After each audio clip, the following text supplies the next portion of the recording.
Selamat pagi, sahabat Kristiani yang tercinta, yang terkasih di dalam Yesus Kristus. Kita memiliki satu Tuhan, punya satu Bapa, dan darah Kristus mengalir dalam tubuh kekristenan kita, tubuh kerohanian kita. Itulah alasan kita bersaudara, karena kita punya Bapa yang sama, Tuhan yang sama, dan darah Kristus yang sama juga menyucikan dosa Anda dan dosa saya dan dosa kita semua, yang memberikan kita pengharapan.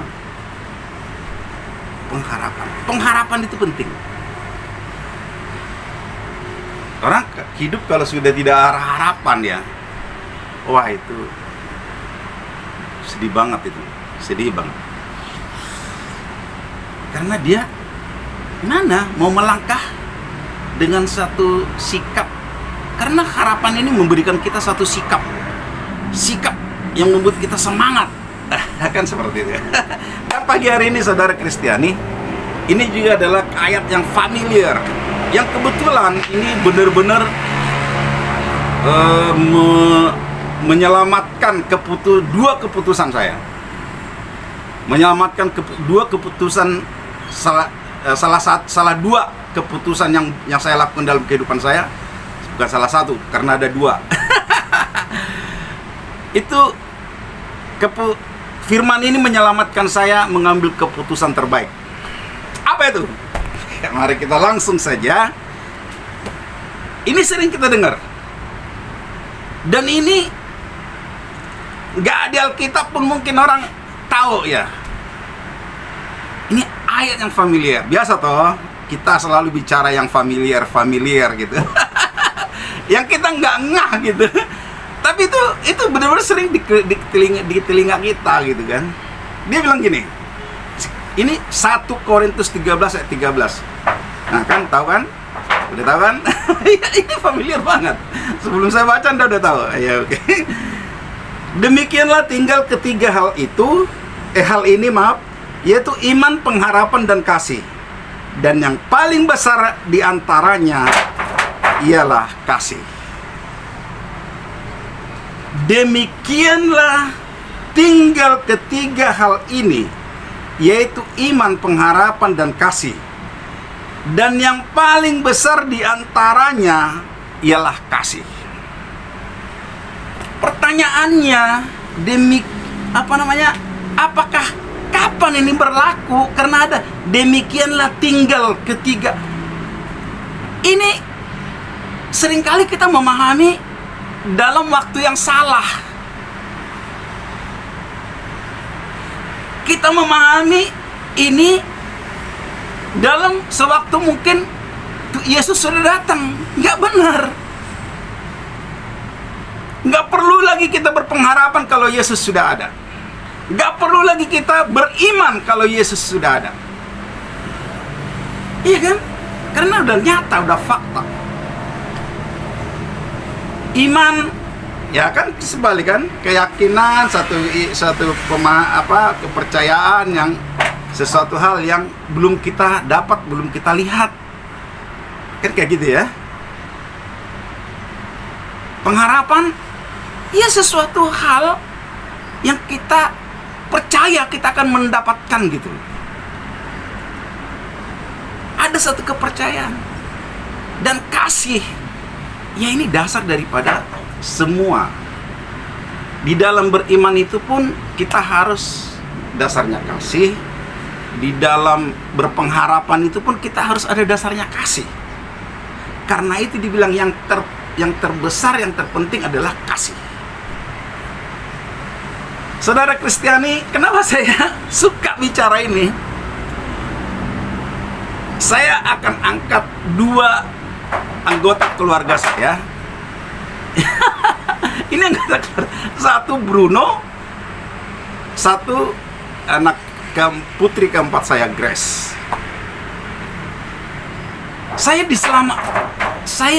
Mereka ini boleh saya bilang terbantu oleh keputusan saya akan ayat ini gitu. Ini Bruno, anak angkat saya ini sudah pernah saya mau ambil keputusan, mau saya buang, mau saya kasih ke teman saya. Berisik. Kalau saya kandang, kalau saya kasih makan, dia mau terkam saya. Gak bisa dekat. Mau ambil tempat makannya pun saya harus pakai tangkai kayu itu, tongkat atau apa itu, tongkat atau sapu atau apa gitu, untuk mendekatkan. Wah, dia jahat banget. Dia selalu memperlihatkan taringnya. Saya sudah ambil keputusan. Saya telepon teman saya. Saya bilang, Le, ini dulu saya pernah dia punya anjing lah. Dulu saya pernah. Dan saya tahu dia suka. Saya bilang, Le, ini anjing saya ambil aja. Tapi jangan dipotong ya. Terus dia bilang, Le, saya udah banyak katanya.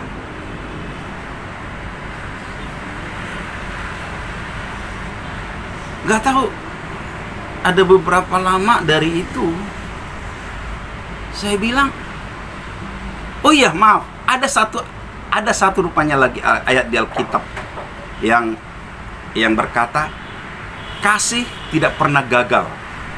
Kasih tidak pernah gagal. Yaitu mendukung tadi yang terbesar dari kasih itu. Itu teringat saya. Kasih tidak pernah gagal. Saya belum pernah mencoba untuk mengasihi Bruno dari hati saya. Saya selalu pakai tongkat untuk berkomunikasi dengan dia. Kalau dia galak, saya pasti pukul, saya hukum. Sampai seolah firman ini memberikan saya dorongan, memberikan saya harapan. Iya, mungkin Bruno masih bisa berubah. Mungkin Bruno masih akan bisa lebih lembut. Saya akan coba mengasihi. Saya punya pengharapan, dia pasti berubah. Karena dulu waktu di kampung, saya punya anjing, itu baik banget. Itu anjing bapak saya, karena yang ngurus bapak saya. Itu baik banget. Dan ketika itu saya mulai dari sikap hati saya dulu, yang mulai memperlakukan dia pelan gitu. Ada di mana saya dekatkan tangan saya mau digigit, saya tarik, sampai di mana saya bisa menyentuh dia. Saya menyentuh dia, saya kasih dia makan dengan teratur, saya sentuh dia, saya belai. Saya mulai memperlakukan dia sebagai sesuatu yang berharga. Dan yang saya merasa yang ada satu dorongan kasih itu. Karena apa? Karena saya berharap, saya masih punya pengharapan, ini pasti berubah. Ini pasti berubah. Nah, hasilnya tuh, lihat saudara. Dia menjadi best friend saya. Saya mau masukin di kakak, cuman kelurahan nggak bisa. Saya mau masukin di kakak saya. Saya mau buat Rina, Steva, Debbie, Grace, Vena, terus Bruno. Nggak bisa karena memang di Indonesia nggak bisa masuk kakak itu. Katanya di luar negeri sih bisa. Nah, oke lah. Itu satu keputusan. Lalu keputusan yang kedua apa? Keputusan yang kedua adalah putri keempat saya, Grace. Grace Egloic. SD, saya nggak mau menyalahkan istri saya sih sebenarnya, karena memang saya yang tidak mau, saya yang lepas tangan. Jadi waktu SD, anak saya ini, putri saya ini nggak bisa masuk negeri ke SMP-nya. Jadi tamat SD nih, ke SMP-nya dia nggak masuk negeri. Saya kesel, saya seperti kecewa gitu ya. Saya lepas tangan sampai di mana istri saya mengambil sikap, mengambil keputusan untuk mengambil dia dan menyekolahkan dia di salah satu SMP swasta. Dan itu pun saya tahu istri saya juga menghukum dia, karena dia disekolahin di satu sekolah swasta yang menurut saya nggak ada alasan untuk dia di sana. Mungkin karena alasan murah aja uang sekolahnya. Seiring waktu, semester kedua, saya melihat perilaku anak saya ini udah mulai aneh. Saya coba, ada apa dengan dia? Karena di rumah saya tahu. Di rumah saya tahu apa yang ada terjadi di rumah. Nggak mungkin anak ini bertumbuh seperti ini kalau dari rumah. Saya pergi ke sekolahnya. Saudara Kristen itu, saya pergi ke sekolahnya. Ruang itu seperti pasar. Tapi sebenarnya lebih layak dibilang terminal gitu. Saya lewatin kelas demi kelas. Saya lihat nggak ada guru, muridnya itu naik, bicara kebun binatang lah. Nama-nama isi kebun binatang saya dengar, dan yang lain lebih parah itu lagi. Saudara Kristen itu, saya tidak ambil waktu untuk berpikir, saya langsung menuju kantornya. Saya pergi ke orang kantor di situ. Saya selamat datang, saya selamat pagi, dan saya bilang, saya nggak mikir saya bilang, saya mau memindahkan anak saya dari sini ke siapa saya harus pergi.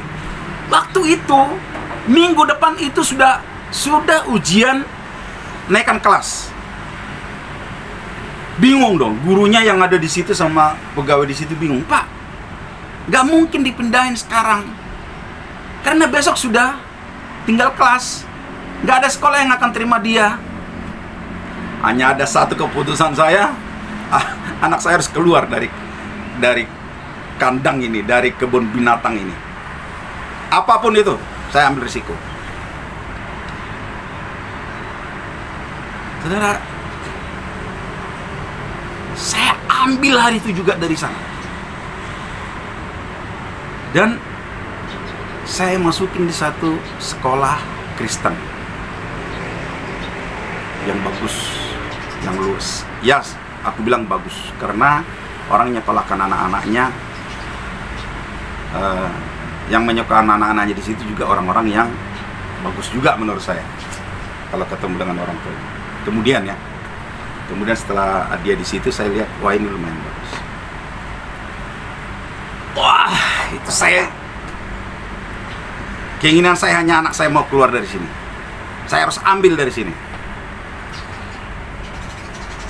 Ada masalah, kemana saya harus pergi gitu kan? Ya itu nggak tahu kenapa.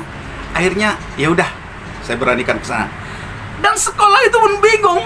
Dia bilang, Pak, besok sudah mau ujian minggu depan. Iya, besok minggu depan. Nanti anak bapak kan nggak tahu, nggak ikut di sini, nggak apa-apa. Tinggal kelas pun nggak apa-apa. Saya hanya ingin anak saya ada di sini, tidak ada di tempat sana. Saya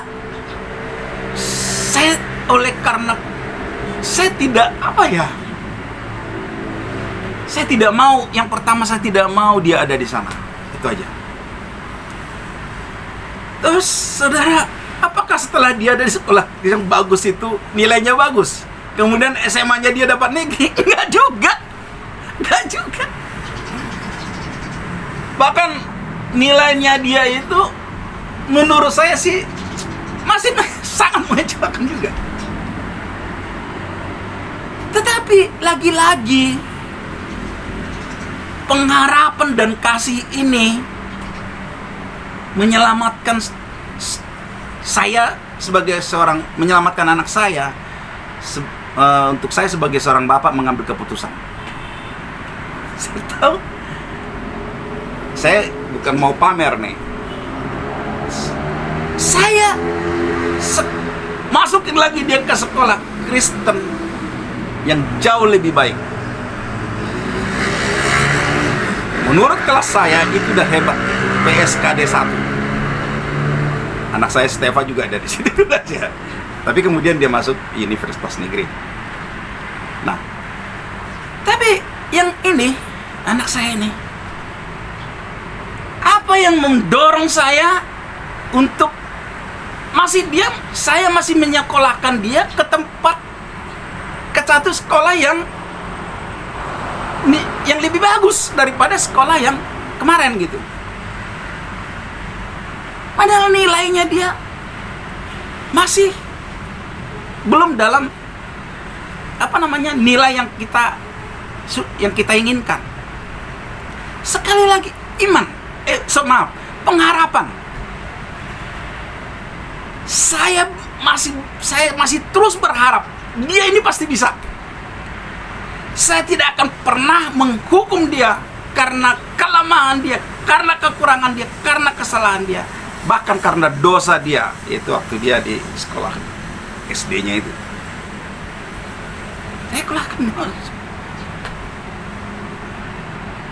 sekolah bagus, terus tamat, bagus, aktivitasnya bagus, dia di situ, kita senang. Kemudian apakah dia bisa seperti kakaknya masuk Universitas Negeri? Enggak.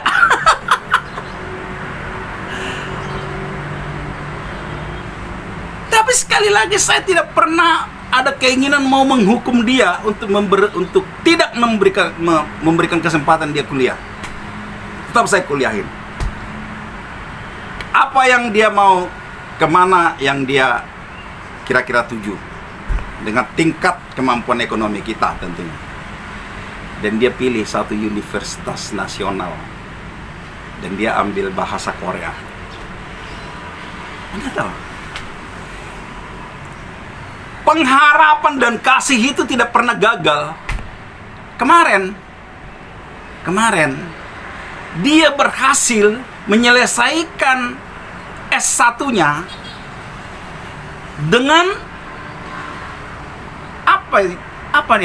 nilai A. Karena nilai A, kita belum tahu IP-nya, tapi dia dalam sidangnya itu nilai A 3,5 tahun.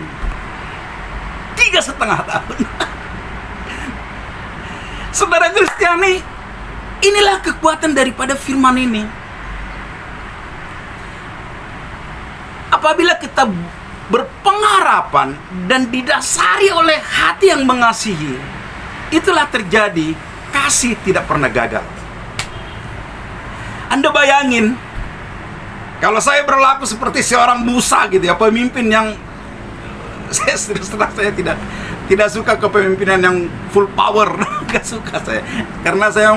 Karena memang kepemimpinan Yesus benar-benar mengelotok, yang penuh kasih, penuh sabar, penuh pengharapan. Tidak pernah menghakimi, tidak pernah menghukum orang gitu kan, dalam kesalahannya, dalam dosanya. Saya suka ini yang ngelotok. Bahkan saya suka dengan satu ketika di mana Yesus ini, saya terus ingat ini. Ketika seorang pelacur loh, dia bela dan tegur, nggak tegur pelacur itu. Kenapa sih kamu hidup ini? Enggak. Dia cuma bilang, dosamu sudah diampuni, jangan lakukan itu lagi. Wow, itu luar biasa, saudara. Dan inilah yang mengilhami saya di dalam keputusan yang gue ini, dan keputusan yang banyak hal. Tapi dua ini yang saya cerita dulu. Terbayang gak, saudara, kalau saya menghukum si Bruno, anak angkat saya ini, saya jual atau saya potong, ya itu kan memang makanan enak itu. Saya kasih ke orang, atau saya bersyukur ya orang itu tidak mau ambil. Kalau nggak mau ambil, saya pasti kasih. Nah, tapi itulah kesempatan bagi saya untuk melihat kekuatan firman ini. Saudara, juga kepada anak saya, apa yang terjadi dengan dia? Apakah dia akan saya akan mendengar dia lulus kuliah 3,5 tahun dari satu universitas yang lumayan bagus dan bidang yang bagus? Kalau saya menghukum dia di dalam kesalahan, semua kelemahannya, semua kesalahannya, semua dosanya, masih ada? Enggak. Pengharapan membuka pintu setiap orang untuk berubah. Kasih memberikan kesempatan semua kepada setiap orang untuk berubah. Ketika kita menghukum dia, itu kita menutup semua pengharapan dia.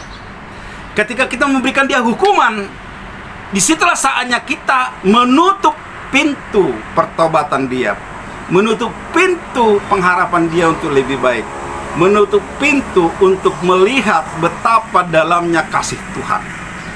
Saudara Kristiani, selamat pagi. Ini semoga membantu Anda.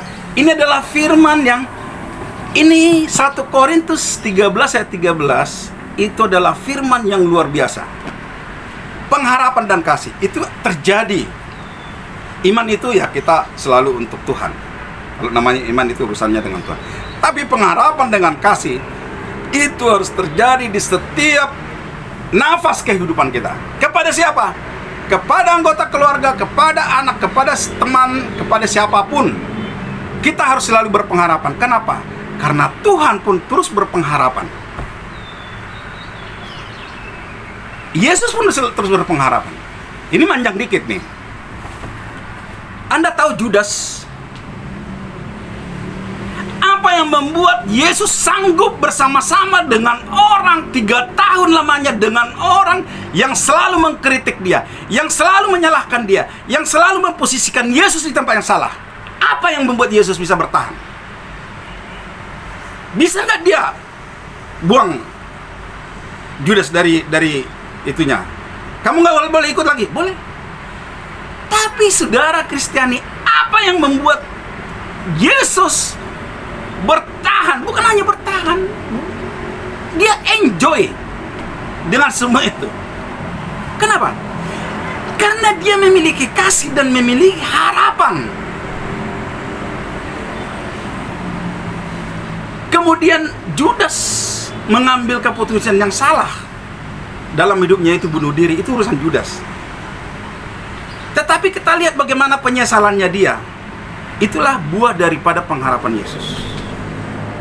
Judas menyesal menjual Yesus. Judas menyesal melakukan semua kejahatan itu terhadap Yesus. Itu adalah buah daripada pengharapan Yesus. Kemudian endingnya memang kurang bagus. Itu urusan Judas. Tetapi pengharapan kasih dari Yesus tidak pernah gagal, saudara Kristiani. Tidak pernah gagal.